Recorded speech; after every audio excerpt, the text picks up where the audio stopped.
Good morning class fifth students. अब आपको पाठ 8 के प्रश्न उत्तर करने हैं। विशेषण पाठ के पहला प्रश्न है, विशेषण किसे कहते हैं?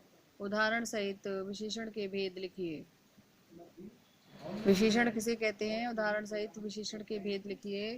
उत्तर है आपका, जो शब्द संज्ञा अथवा सर्वनाम की विशेषता बताते हैं वे विशेषण कहलाते हैं। विशेषण के 4 भेद होते हैं। पहला है गुणवाचक, संख्यावाचक, परिमाणवाचक, संकेतवाचक।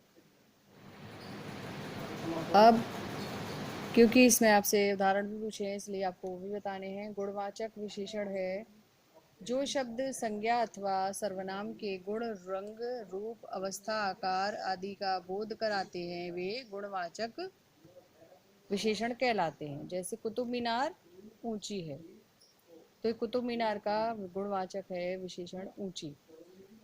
दूसरा है संख्यावाचक, जो शब्द संज्ञा अथवा सर्वनाम की संख्या का बोध कराते हैं वे संख्यावाचक विशेषण कहलाते हैं। जैसे इंद्रधनुष में 7 रंग हैं।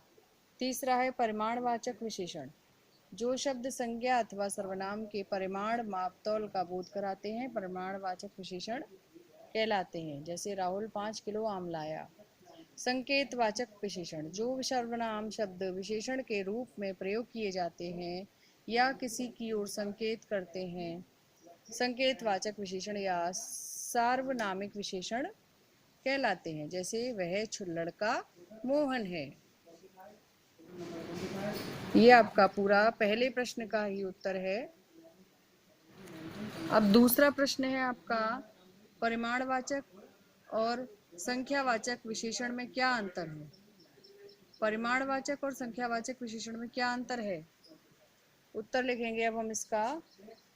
जो शब्द संज्ञा अथवा सर्वनाम के परिमाण के बारे में बताते हैं, जैसे 2 किलो चीनी परिमाणवाचक विशेषण है। जो शब्द संज्ञा अथवा सर्वनाम की संख्या के बारे में बताते हैं वे संख्यावाचक विशेषण कहलाते हैं।